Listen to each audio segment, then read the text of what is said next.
Welcome. Thanks for joining us. I am here today with a fabulous sex educator and author, Midori. I'm so glad you're here. Thank you. And she's going to be talking to us about sex ed for adults. And she does these classes that a lot of people really don't know about. And there's so much to be gained by knowledge, experience, so much from going to these classes that you can add into your sex life. So, sex ed for adults. I have a lot of couples who come to me and they don't know what to do. They think, okay, we want to take our sex life to the next level. Do you have any recommendations? Are there workshops, retreats, anything that we can go to? And I know your class, or classes, are a great resource. Can you talk about the classes that you offer? My #1 popular class is Joystick Secrets. Joystick Secrets, I have an idea where that might be going. Yeah. Blowjobs, hand jobs, and whole body turning on your honey. So, wow. Mostly women, but couples and men come too. So the men want to see what their partners are learning, and this is now. And some gay boys are I was just going to ask. Gay boys are totally coming. Yeah. Okay, great. So to speak. Well, not coming in class. Oh, and actually that leads me to a lot of people are kind of curious, shy, or even worried about what happens in my classes. Right. Are people going to be having wild sex in the class? No, it's kind of like a cooking class. You show up in your street clothes. Now, if it's like a hands-on sex bondage class, you would wear your yoga clothes or gym clothes, and it's fully closed, and I share techniques for you to do at home. And there'll be some simple exercises, like if we were doing, say, basic bondage stuff, you get to learn how to tie wrists and ankles and such. But it's sitting in classes, we're sitting in chairs, talking, experimenting with some things, but always very tasteful. But I have a lot of couples that come to my classes actually as a date night. That, you know, I like that. And a date night where they can have some fun, learn some things, and they're actually engaged at the same time, as opposed to, you know, watching a movie or eating a meal, which is nice, but this is something that can probably impact their relationship for the rest of their life. Last night I taught a class called Erotic Role Play for Couples. And see, like a movie, you go there, you sit, you stay quiet and you watch, and then maybe afterwards you talk about it. But in the Erotic Role Play or many of my hands-on classes, you interact, you figure out things. You also actually get to share space listening to other couples. It would be such a great experience to see other couples, to talk to other couples about sex, right? And learn from somebody who knows what she's talking about. So, Midori, when you think of couples and the problems that they get into, and we know, right? Sex becomes a little bit routine, a little bit boring. People think that as people are in long-term relationships, the sex sort of goes downhill.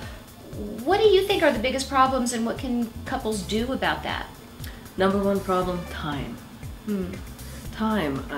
We have our profession, our volunteerism, our parenting, our responsibility to our family. Some of us are caring for elderly parents and trying to maintain all of our responsibility. Somewhere along the way, love, sex, and romance takes a back seat. So finding the time. Finding the time. Now, do you think that maybe it's because sex isn't quite as satisfying as it could be that other things become more important? Is that possible? Well, certainly the honeymoon or the new dating, you know, that first 6 months, the heat of that first 6 months, that's not there. Right. And it goes away.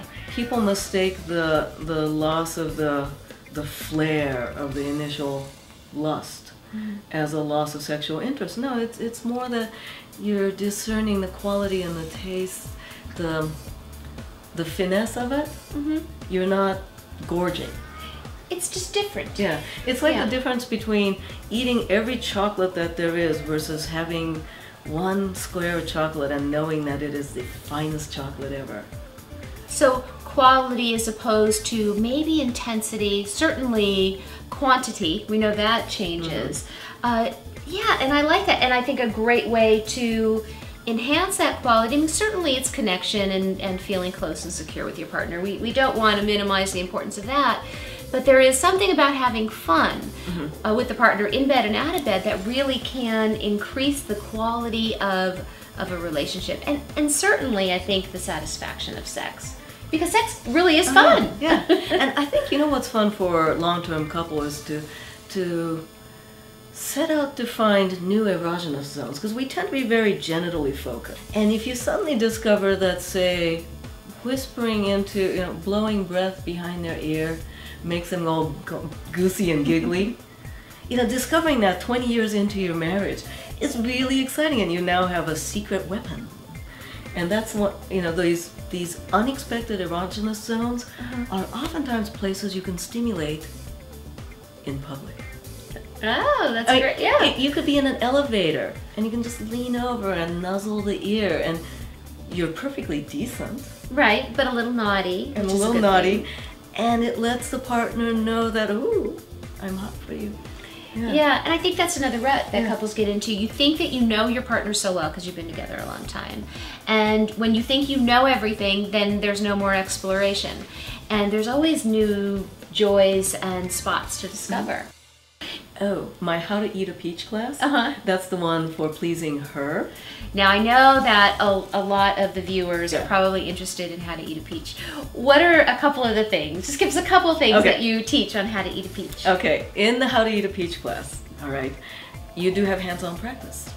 But not to worry, it's going to be things like candy bars and fruit. Okay, I take a plum and have the students practice hand motions. If you take a plum and you're doing this, or you're doing this on a plum, the pressure of it is very similar to labia and G-spot stimulation. So if you don't have a woman around, you can practice on a plum. And you get your serving of fruit. It's good for you. 5 a day. Now what if it's not summer and we don't have plums or... Plums or peaches, well, those are the best. The best, and especially with the freestone. If you get a plum or peach, the kind where the pit is loose, you take a bite out of it, enjoy the peach, and then you leave the pit in there. Okay, you can see the pit. Okay. And then you reach in with your tongue, extract the pit, and then you put it back. Repeat. Good tongue exercise. There you go.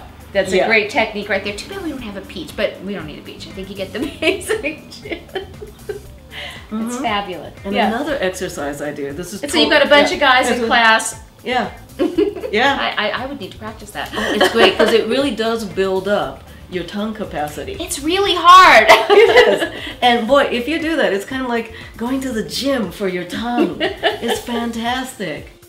One of these classes would be a great gift for women. You could get this for your partner. It's kind of one of those gifts. It's kind of like when your male partner gets you like sexy lingerie. It's kind of like the gift that they're giving themselves. It's kind of the same thing. Mutually beneficial. But it is mutually beneficial. Yeah, absolutely. When both of you are glowing the next morning, somehow life's just a bit better. Yeah. You know what? All the stresses in your daily life, your work, your childcare, your obligations to your community, all the real weight and the responsibility that you have. If you're coming at it from a place of glowing in the morning from good sex, it does make it a little bit easier. It doesn't make the problem go away, but it does give you a better attitude. Definitely. Yeah. So people are thinking, I know a lot of you are thinking, I want to go to one of these classes, or I want to send my partner to one of these classes. How do they find out? You can go to my website, planetmidori.com, and my classes are listed there, as well as my art projects and my various fundraising and social awareness stuff.